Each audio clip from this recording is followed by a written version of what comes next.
Let's work it.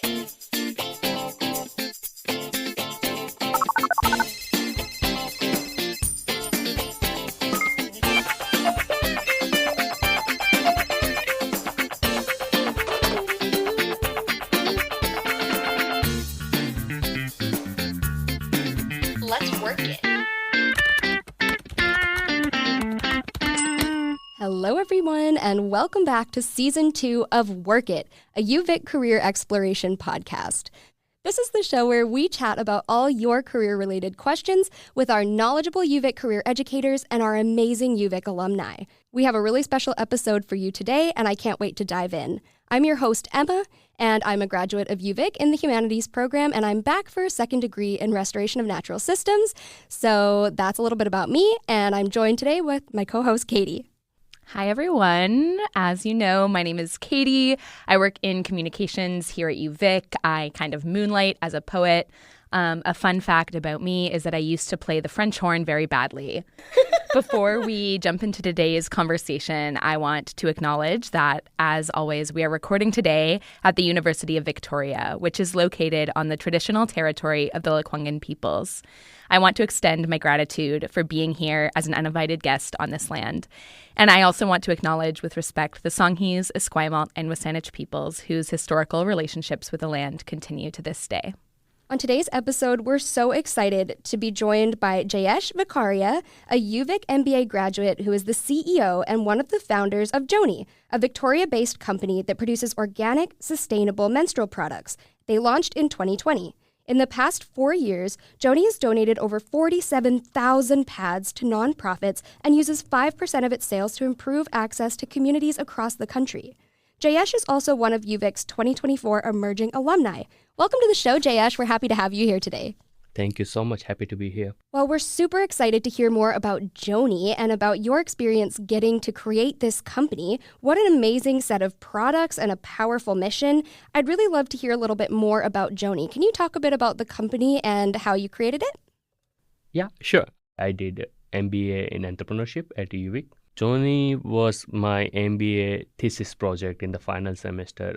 You have to pitch a problem that you are seeing either in the newspaper or from industry exploration. Can you turn this problem into actual viable business? Originally coming from pharmaceutical background, I was looking into like a healthcare industry because that's where my experience is and expertise. I landed on this statistic that said 1 in 3 young Canadian under the age of 25 cannot afford menstrual care products. This creates so many health issues and challenges as well due to mental stress, due to physical stress such as UTI, vaginal infections. So I was like, okay, this is a massive problem. And this is the problem that you don't have to actually convince people that problem exists because it was all over the place. People knew the problem is there. And so it's more of why the problem exists and what can you do. And so that's where I decided to spend my entire semester. And somehow it turned into like a rabbit hole that I could never escape. That's so cool. Can you tell us a bit about what Joni is and what it makes? Yeah, absolutely. So Joni makes sustainable period care accessible for everyone. And so we focus on two aspects, sustainability and accessibility equally, because most of the time they don't go hand in hand. Like as soon as you say anything sustainable, it becomes like a premium product. More than 1 million people in Canada and 10 million people in US not being able to afford these products every month. And so we wanted to solve this problem in a holistic way because no matter how big of a donation you make, it wouldn't go far. So you wouldn't be able to make a systemic change. And that's when Joni came in picture. We started initially with organic bamboo pads. Our pads are disposable, but they are made of bamboo, cornstarch, and ethically sourced sustainable material. So for example, on average, our pads biodegrade within a year, up to 92%, compared to most of the products that are made of plastic that goes into landfill. Beyond just landfill, plastic is not breathable.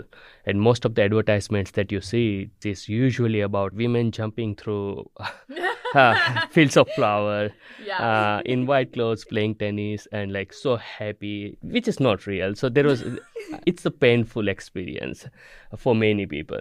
And many people don't even get represented in many of these conversations. The whole transgender communities or even people who are not living in metro towns, they are usually never represented or never included in the R&D phase. And so products are not inclusive, or even the brands are not inclusive. So we wanted to build something that's inclusive, that's accessible for everyone, and people feel proud and like confident. This is something that I can resonate with. Yeah, at Joni, every time you buy one pad, we donate one, just like Tom shoes. But as we launched just day before pandemic, not the best time to start a business. Oh, no. Yeah, and whole supply chain was messed up. And so the container that would cost you usually $2,000 to ship from like your manufacturer to Canada suddenly started costing about $20,000. Although we started day one, we made a donation of about 20,000 pads to United Way. At least people would know us, right? Otherwise, nobody knew us. The whole first 1.5 year, we were donating about like 400 to 500 products for every product sold. So it was not one for one. Yeah, not quite. But we survived. The hope was that the community would see the efforts and would realize that, okay, this is the company that we can rely on in long run when the times are tough. This is the company that will step up. That was the example we wanted to set. Yeah, and so we launched with organic bamboo pads with buy one, give one business model. Somehow we survived the pandemic, and finally we made it on the other side. That is so awesome. And I love hearing the story from how this goes from an idea you have as a UVic student and how it grows into a viable business for the communities that you're serving. You mentioned that you did your MBA in entrepreneurship, and it sounds to me like entrepreneurship is really in your blood, part of your family, because your mother also was an entrepreneur who started a textile business and employed local women who might not otherwise be able to find work. Did you find that you were inspired by her entrepreneurship? Did you find that you were impacted by that in any way? Absolutely. I had a privilege of education, and so I couldn't let it go for waste. For example, I see two types of entrepreneurships. One is the need-based, where you have to do something or you won't be able to survive, or the opportunity-based, where you find an opportunity and you want to do something in that particular area. In my mom's case, it was both need-based and opportunity-based. Need-based because I was too young. I had two other siblings, and we were living just next to the slum area. And so there were not many opportunities that she could go and find a high-paying job or something that would be enough for her to feed 3 kids and send them school and all those things. So we had some shops in the neighborhood that were designing and selling the women's clothes. Mm-hmm. And so she really picked up the skill of cutting and sewing and everything. And so she was like, oh, okay, this is easy. I can do this. She started doing that thing by herself. And slowly that thing actually outgrew the amount of work that she could do. So she started training other people in the slum area that was in the neighborhood and hiring those women. And in many cases, those women couldn't go to work because it's patriarchal society. And so most men don't like their wives go out and work. Unless you can do it from home, they are okay. Yeah. And so my mom was like, yeah, this is one work that you can do actually from your home. And so she started buying the sewing machines and like, okay, you can keep the sewing machine till you're working for me. And you can collect all the cut clothes and everything, and you can sew it at your home, bring it back, and you're done.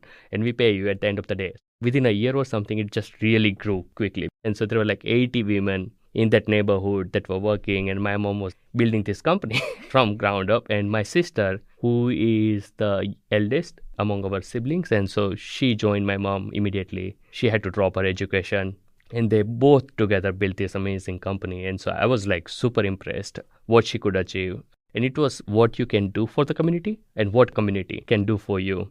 And if she wouldn't have done this, I don't think I would have this education if it weren't for her. There is no way I could have gone to my bachelor degree in pharmacy or even this master's. I have 3 masters now. I see that entrepreneurship as a solution for you and the community around you to do good. And I'm super inspired by mom and sister. Wow, Jayesh, your family is an inspiration. Your mom sounds like an incredible person. You know, I really love what you touched on about how, for you, entrepreneurship and building a business is a mutualistic relationship between the community and the business. A lot of people come at businesses saying, how can I make money? How can I get ahead? How can I take advantage? And it definitely seems like for you, what matters most is how you can benefit each other. So my next question and thought then after hearing all of this is, how did you choose menstrual products? Like, what brought you, I know you said you had a background in pharmacy, so what made you think period products in the first place? It's still a taboo topic in India. My mom still calls my business a diaper business in community. She doesn't want to discuss it with her friends. And she was like, why are you doing this? You have studied pharmacy, you have all these 10 years of experience in pharmaceutical industry. Why not just continue doing something there? When you are building something from ground, you don't have enough money for the first few years. And she was like, you were making way more working for someone else. Why are you doing this to yourself? Anyways, particularly period products, because the problem was massive. Coming from pharmaceutical background, I understood the health concerns and what goes into the material and everything, what kind of regulations and everything that you need to adhere by and what you are looking for in the products, right? So that came easy to me. The one thing that didn't come easy to me was branding. I think I understood the physical and the social need, but I didn't understand what people actually are attracted to. Why would they buy this? And some of our investors were very open in giving feedback about like, okay, Jayesh, we love the mission, vision and the idea and everything, but think of it this way. Why would white women in Canada buy their pets from a brown guy from India? There is something that's missing. That's when I met my co-founder Linda as well. And then we just rebranded the whole thing and launched Joni. But yes, menstrual pads, because I was so resonated with the community issue and the taboo and social stigma and everything associated with it and the physical need before anything else. I wanted to build something that everybody can appreciate, whether you can afford it or not, whether you are living in a metro town or not, whether you identify as a woman or not. The idea was you get what you need. No judgments, no questions. That really resonates with me. And I think you're so right about taboos still existing. Often when we think about poverty or living in low income, there's lots of areas we think about: clothing, food, housing, and this is one that can often get overlooked. You mentioned linking up with your co-founder and your partner at Joni, Linda Biggs. And I'm wondering if we could talk a little bit about that partnership. Where did it come from? What do you each bring to the team? How do you work together? I'd love to hear about that. When I started Joni, the feedback that I was receiving from most of the angel investors in town was the audience wouldn't resonate with me. They would resonate with the vision and the idea and everything, but I wouldn't be the best person to actually build that company. My ex-boss from the previous startup, I reached out to him and I was like, hey, I'm raising money for this idea. Would you be interested in writing a check? Yeah. Such a nice gentleman. He works with so many startups and says like, Jayesh, the problem is I don't understand the problem. I don't resonate with the problem. But I would love you to connect with my friend and my sister, 2 people, and see what they say. And if one of them, if they decide to invest, I will join them. And so he made introduction with his sister and then his friend, who happens to be Linda Biggs. She agreed to meet. And so we were like, okay, let's connect at Whole Foods Market in Uptown. I go there and she was shocked to see a man. I meet with Linda and we are talking about the whole thing about like, okay, this is the idea, this is the research I've done, this is how we are trying to solve this problem. I show her the packaging and she's like, Jayesh, this is shit. That's the best partners are the ones who can tell you this is shit and you need to do something about it. And her thought process was, I have menstruated for more than 30 years and I resonate more with a shoe brand than any period care brand. And so if I want to work with her on any project like this, I want to build something that I can resonate with. And I'm like, Linda, that's amazing. Why don't you just join as a co-founder?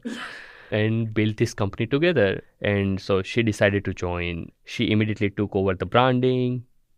I will say the Joni branding is so beautiful. And I feel like I sound like an influencer doing like a TikTok right now. But I have used these products and I just feel happy and excited about opening them, which is not an emotion I usually associate with menstruation.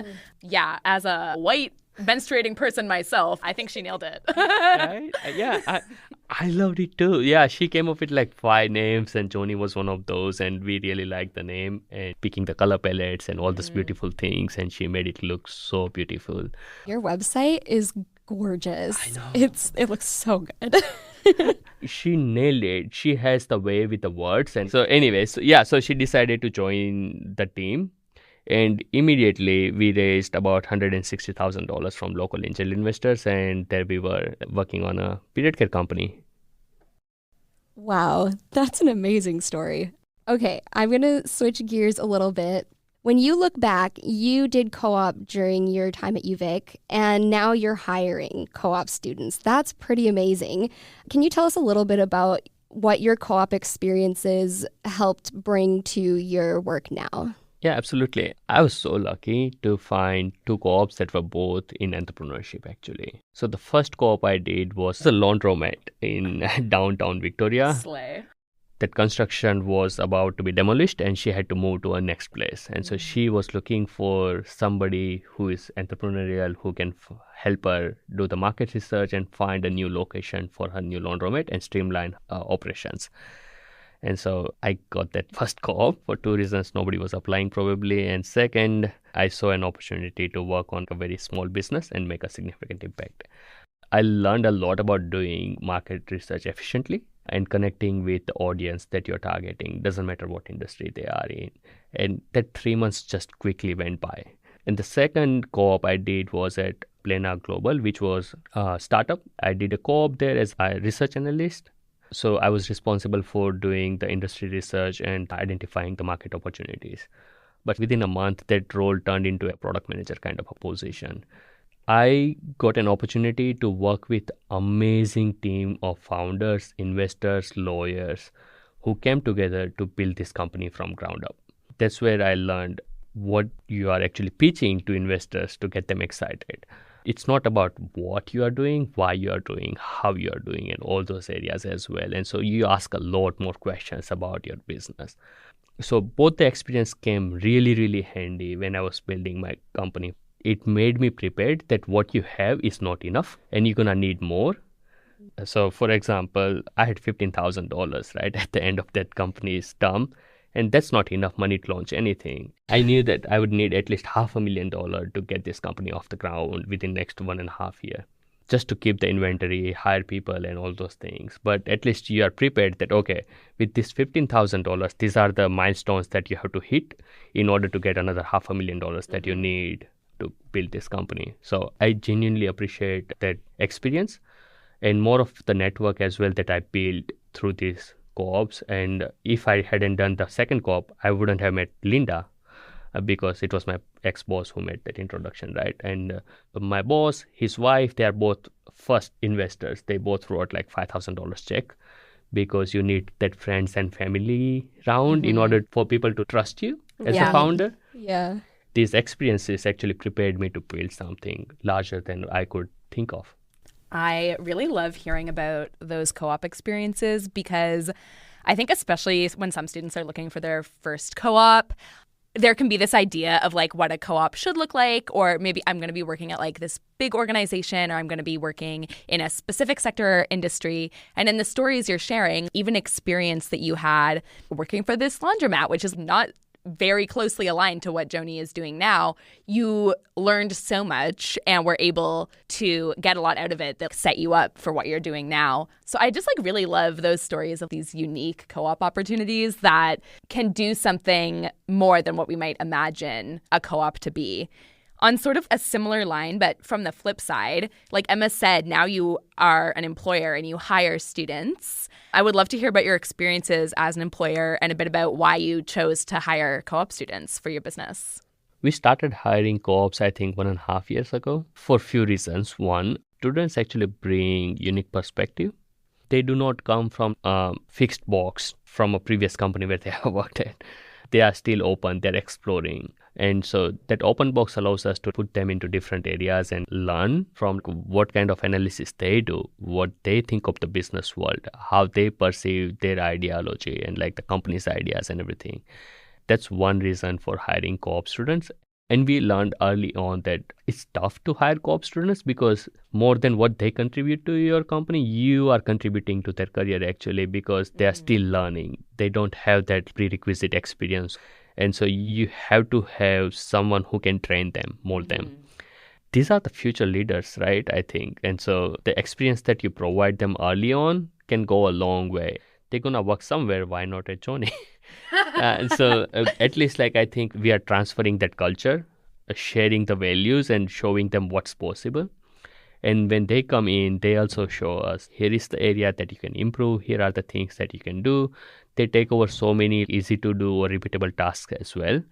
And Joni is a remote company, right? Like we have one tiny office where nobody goes. And it's a team of 6 people. So having someone who can bring some freshness to the table and bring some unique new ideas is highly appreciated. And this is the team that I think can welcome new ideas. Yeah. That's the reason we hire co-ops, I guess. You started your career in pharmacy before you decided to come to UVic to do an MBA. You also mentioned that you have 3 master's degrees, which I would love to hear about. I'm curious about what you were looking for in a graduate program, why you decided to come to UVic, and your journey through that program.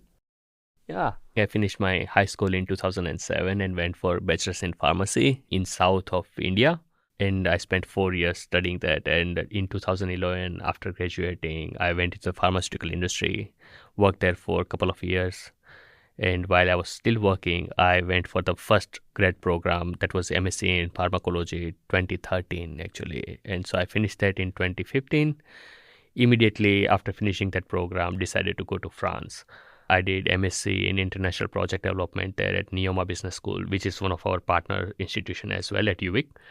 I studied there for 8 months and then there was a co-op term. I ended up working for a private equity firm in Belgium, moved to Dubai, doing some investment for them. Didn't enjoy what I was doing with my life and decided to give it another go. And so started studying for GMAT exam, which is pre-requirement for MBA. And in 2017, I came to Canada at UVic to do my MBA in entrepreneurship, graduated in 2019. So this year you were named one of UVic's 2024 Distinguished Alumni. Congratulations. That's very exciting. And I loved reading about your story and about Joni through that. As a UVic alumni, I'm curious, what advice do you have for students or recent grads who are curious about entrepreneurship and thinking about launching their own business?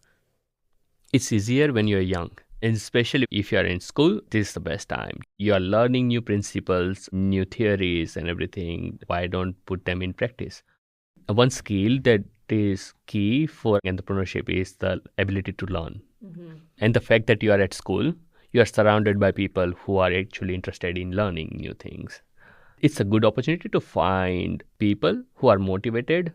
I would say it's easy to bet at least $5,000 early on idea that you think you can work on. It doesn't have to be anything concrete. While you are graduating, whatever you're learning, put those learnings into practice with people that you love. You don't have to spend money on office space. You don't have to spend money on employees. You don't have to spend money on learning new things. So you have all these access points. You have libraries, you have professors, you have incubator, you have innovation cell, you have some grant money as well. UVic has this entrepreneurship co-op program, if you don't know about that, right? You can work on your own idea and UVic can hire you as a co-op. It can't get better than this. When you're a student, I would say this is the best time to actually try something. The worst case, the idea might not work, but you will figure out the people that you like to work with, the kind of ideas that you like to work on, the kind of industry that you want to go into in future as soon as you graduate or something. So I would say take a chance, put 5,000. That's the best advice I think I can give. That's the best investment that you would make during your studies. If you have graduated, have a side hustle.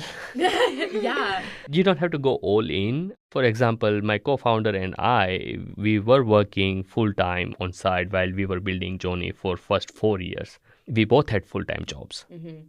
This is the 3rd month that we are paying ourselves. Congratulations. Yeah, that's a very big milestone. Yeah. Yeah, and so we were hiring people. We were able to pay them and retain them and build this company and reach the milestone. Mm-hmm. It takes time. And it's not that you are stealing time from your current employer or anything. Don't feel bad. So if you are learning from your side hustle, those learnings would apply to your current job as well. And whatever you are learning from your current job, those learnings would apply to your side hustle. And so if you are not doing anything new or different, maybe you are not learning something different that you can apply to your co-op or job or whatever you are doing. So I would say, screw it, do it. I love that. Yeah. And it rhymes. I know, that's so so great. slick. It's the mantra. I think fear can be the thing that holds us back in a lot of ways. And so that kind of screw it, do it, jump in, and it doesn't have to be perfect and you don't have to know exactly how it's going to go is extremely valuable. Yeah. And first $5,000 you are putting in, just know that you're not going to get anything out of it. Mm-hmm. And so you are 100% prepared that money is gone. So there is no expectations. All your expectation is you're growing yourselves.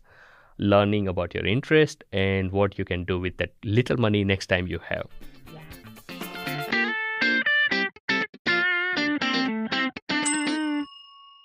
Okay, we're jumping into our rapid fire questions. So this portion, Jayesh, is where I'm going to ask you some questions about your time at UVic, and you're just going to answer with the first thing that comes to your mind.